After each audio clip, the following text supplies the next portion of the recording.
آج سے 1 صدی قبل جب چائنا میں زلزلہ آیا تھا تو لاکھوں لوگ جو ہے وہ ملبے تلے دب گئے اور خاک کا ڈھیر بنے تھے، اور ایک بہت بڑی بلڈنگ جب وہ نیچے گرتی ہے تو اس کے ملبے کو اٹھایا گیا تو کافی دن لگ گئے اس ملبے کو اٹھانے کے لیے، لیکن ایک جگہ دیکھا گیا کہ وہ سل تھی، اس کو اٹھایا تو نیچے ایک چھوٹا سا بچہ ہے اور ساتھ ایک خاتون ہے اور دونوں بے ہوش ہیں۔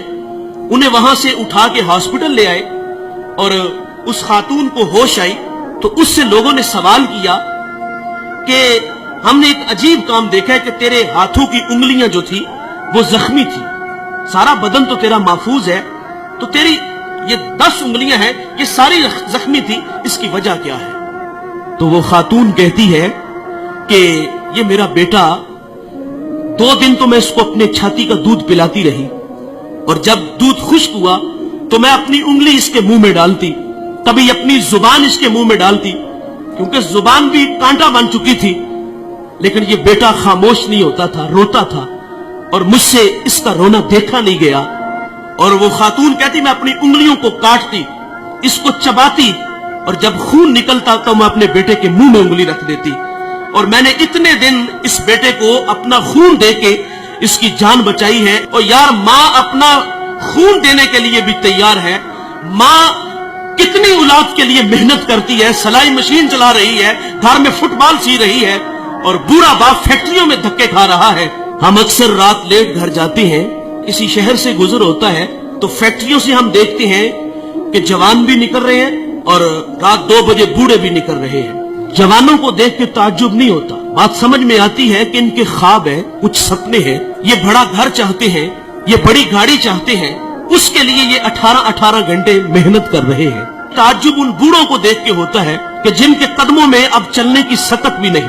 یہ وقت تو خدمت کروانے کا تھا، لیکن یہ فیکٹریوں میں دھکے کھا رہے۔ والدین کی عظمت کو سلام کرتا ہوں، یہ 18 گھنٹے کام اس لیے کرتے ہیں کہ پہلے ہمارے بچے اسکول میں پڑھتے تھے، اب کالج میں ہیں، یونیورسٹیوں میں پڑھتے ہیں، اب خرچے بڑھ گئے ہیں، ان کی تعلیم کو مکمل کرنے کے لیے وہ 18 گھنٹے کام کرتے ہیں۔ اور ان بوڑھوں کے پیش نظر یہ بھی ہوتا ہے کہ ہم نے تو ساری زندگی مستریوں کے پیچھے دابڑے اٹھائے، فیکٹریوں میں دھکے کھائے، کل کو ہماری اولاد ہماری جگہ پہ نہ کھڑی ہو۔ وہ ہمیں آسودہ کرنے کے لیے، آسودگی دینے کے لیے خود 18 گھنٹے کام کر رہے ہیں، لیکن افسوس انہوں نے محنت سے پالا، انہوں نے ہمیں معاشرے میں جینے کے گر سلیقے دیے، ہمیں تعلیم کی دولت سے آراستہ کیا۔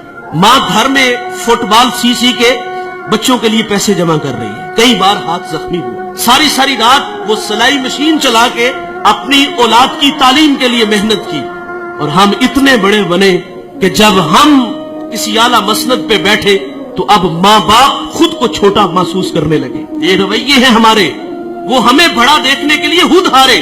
مجھے سرے راہ ایک بوڑھا ملا، وہ چنے بھون رہا تھا تو میں اس کے پاس رک گیا اور اس کا ہاتھ بھی کام نہیں کر رہا تھا۔ میں نے کہا بابا جی اس عمر میں بھی کام کرتے ہو؟ تو وہ بوڑھا مجھے کہتا ہے کہ مولوی صاحب میرا پتر 14ویں کلاس میں پڑھتا ہے۔ لیکن سخت افسوس، ہم بڑے بنے تو ماں باپ خود کو چھوٹا محسوس کرنے لگ گئے۔ اب باپ کا تعارف کراتے ہوئے بیٹے کو شرم آ رہی ہے۔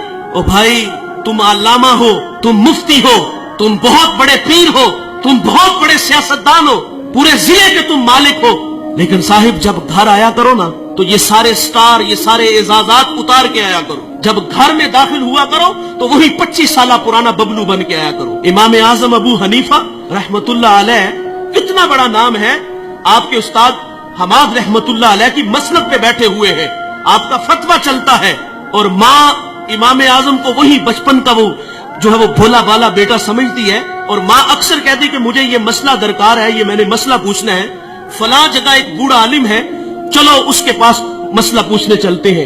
بیٹا یہ نہیں کہتا ماں میں خود بہت بڑا عالم ہوں، ماں نے کہا اس عالم کے پاس جانا ہے، تو امام اعظم سواری تیار کرتے، ماں کو اس پہ بٹھاتے اور خود نکیل پکڑتے اور آگے آگے خود چلتے، اس عالم کے پاس جاتے، دستک دیتے، وہ باہر آتے تو اس کی حیا سے نگاہیں جھک جاتی اور کہا میری ماں نے آپ سے کوئی مسئلہ پوچھنا ہے تو ان کی ذرا رہنمائی فرمائیے۔ وہ مسئلہ پوچھتی تو وہ امام اعظم سے کہتا کہ اس کا جواب کیا ہے؟ آپ ارشاد فرمائیں۔ آپ آہستگی سے فرماتے اس کا یہ جواب ہے، اور آپ تھوڑی سی اونچی آواز میں میری ماں کو مسئلہ بتا دو۔ ساری زندگی ایسے ہی ہوا، اور ماں باپ کے لیے تو اولاد وہی 25 سالہ پرانی ہونی چاہیے نا. لیکن افسوس کہ ہم گھر میں بھی آتے ہیں تو پیر بن کے آتے ہیں. افسوس کہ ہم گھر میں بھی آتے ہیں تو بہت بڑے علامہ بن کے آتے ہیں. ان کی قدر کرو صاحبو. قدر نعمت زوال نعمت کے بعد ہے.